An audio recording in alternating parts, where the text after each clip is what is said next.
Genie.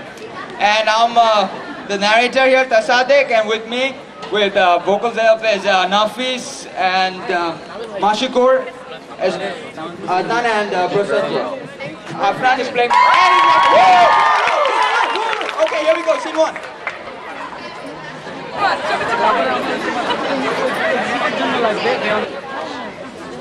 তার ছিল এক রানী এবং তাদের ছিল এক রাজকুমার। প্রচুর টাকা পয়সা ছিল রাজ্যে, ঘোড়া সালে ঘোড়া, হাতি সালে হাতি, কোনো কিছুরই অভাব ছিল না। মন্ত্রী উজির সেপাই লস্কর কি ছিল না সেখানে, গোটা পৃথিবী ছিল রাজার রাজ্যে। দেখো দেখো রানী, কত দূর চোখ যায়, পৃথিবীটাই আমার রাজ্য, তা কি দেখা যায়? ওইখানে আছে সমুদ্র, রিভার মাউন্টেন্স, ওইখানে আছে পৃথিবীর বড় বড় মনুমেন্টস। এই জন্যই তো আমি বলছি তোমার রানী।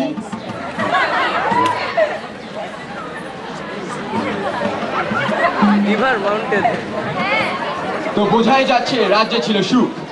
তিনি শিকারে যাবেন, যেই ভাবা সেই কাজ। রাজা তার মন্ত্রী এবং দলবল নিয়ে জঙ্গলে শিকার করতে গেলেন। গভীর জঙ্গলে রাজা হঠাৎ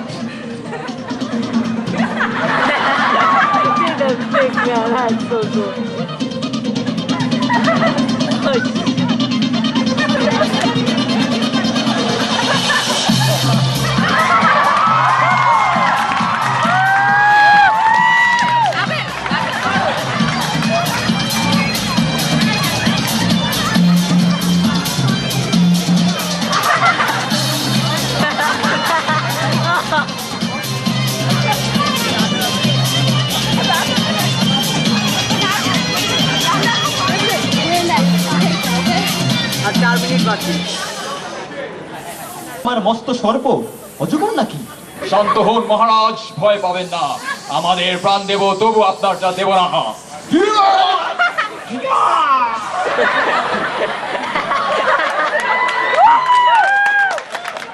সাপদের সাথে এক শ্বাসরুদ্ধকর যুদ্ধের পর রাজা তার দলবল নিয়ে জঙ্গলের আরো গভীরে যেতে লাগলেন। হঠাৎ তিনি দেখলেন একটি গাছের নিচে সুন্দরী একটি মেয়ে বসে আছে। হে হে সুন্দরী, আছো কেন একা? রাত প্রায় হয়, চারিদিকে ফাঁকা।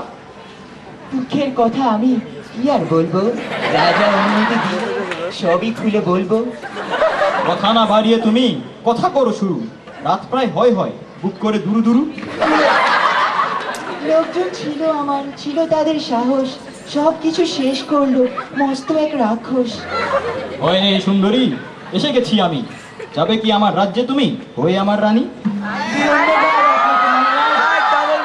আপনি বড় মহান, সঙ্গে নিতে চান আমায়, আপনি মেহেরবান, অবশ্যই আমি হব আপনার রানী।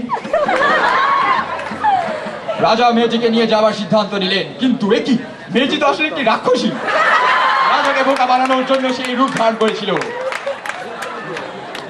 মেয়েরূপী রাক্ষসীকে রাজ্যে নিয়ে এসে রাজা কিন্তু বড় ভুল করলো। রাজ্যে নেমে এলো আকাল। হাতি ঘোড়া এবং রাজার প্রজাদের একে একে খেতে লাগলো রাক্ষসী।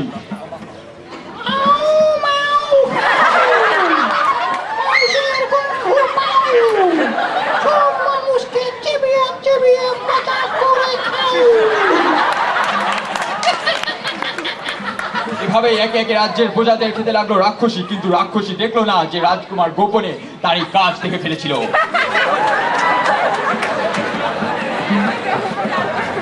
রাজকুমার সবকিছু দেখে রাজার কাছে ছুটে গেল। রাজকুমার রাজার কাছে সবকিছু খুলে বলল। মহারাজ, আছে দুঃসংবাদ। নিজের চোখে দেখেছি কে করছে রাজ্য বরবাদ। সে এক রাক্ষসী যে আছে আমাদের সাথে। এই হলো সে যে মানুষ খায় মাঝরাতে। বিশ্বাস করি না আমি তোমার এসব কথা। কেন যে শুধু শুধু দিচ্ছ মনে ব্যথা? এমন রানীর মতো আর রানী হয় না। এনে দেবো তাকে আমি রাজ্যের সব গয়না। রাজকুমারের কথা রাজা বিশ্বাস করলো না। রাজকুমার মনে দুঃখ পেল। সে জঙ্গলে ছুটলো এক দরবেশের খোঁজে, যে তাকে রাক্ষসীকে মারার উপায় বলে দিবে। জঙ্গলে সে দরবেশের দেখা পেল। দরবেশ, আপনার দেখা পেয়ে হয়েছে আমি ধন্য। রাজ্যে এসেছে এক দুষ্ট রাক্ষসী, খাচ্ছে সে মানুষ সহ সব বেশি বেশি। আপনি বলুন রাক্ষসীকে মারবো কিভাবে? রাজ্যের সব দুঃখ কষ্ট তাতে চলে যাবে। 13 নদী 7 সমুদ্র পারে আছে রাক্ষসীর জীবন। চিরাগ একটা হাতে পেলে হবে রাক্ষসীর মরণ। চিরাগ ঘষলে আসবে এক জিন মস্ত বড়, করবে সে ঠিক ঠিক যা হুকুম তুমি করো। এই নাও জাদুর কার্পেট, দিয়ে দিলাম তোমার। 13 নদী 7 সমুদ্র পার হয়ে যাবে, লাগবে না তো সময়। ধন্যবাদ আপনাকে দরবেশ, বড়ই কাজে লাগবে আপনার দেওয়া উপদেশ। তো দরবেশের দেওয়া জাদুর কার্পেট নিয়ে রাজকুমার রওনা হলো 7 সমুদ্র 13 নদী পাড়ি দেবার জন্য।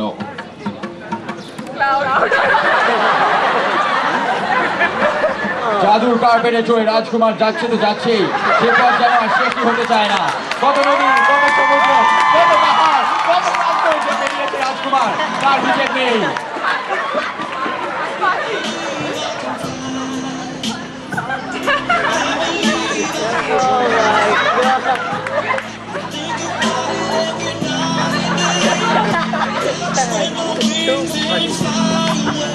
এক সময় সে 13 নদী 7 সমুদ্র পাড়ি দিল এবং সেই চিরাগ দেখতে পেল।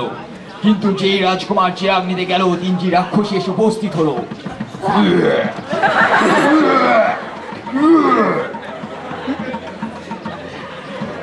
বড় ভুল করেছিস তুই এখানে এসে পথিক, কেউ এখানে আসে না থাকলে মাথা ঠিক।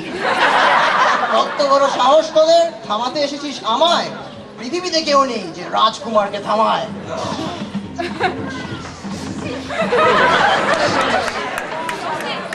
কে তুমি রাজকুমার, করলে আমার উদ্ধার? 1000 বছর ঘুমিয়েছিলাম, জাগে করলে উপকার। তোমার মতো সুন্দরী নেই বোধহয় জগতে, চলো আমার রাজ্যে তুমি, আমার জাদুর কার্পেটে। রাজকুমার রাজকন্যাকে জাদুর কার্পেটে তুলে নিয়ে নিজের রাজ্যে ফিরে গেল।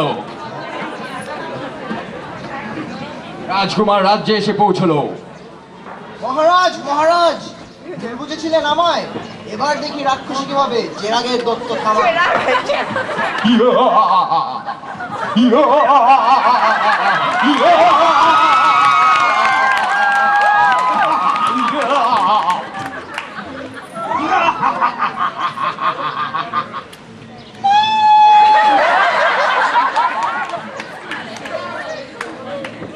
দুঃখিত আমি রাজকুমার, ভুল বুঝেছিলাম তোমায়, সে কারণে তুমি ক্ষমা করে দিও আমায়।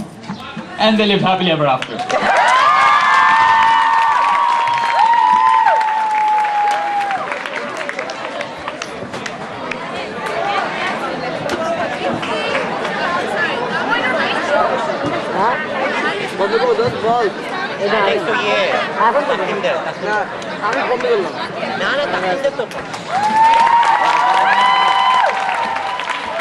আল্লাহ রে, এখনই কেন হাত করতে গেছে?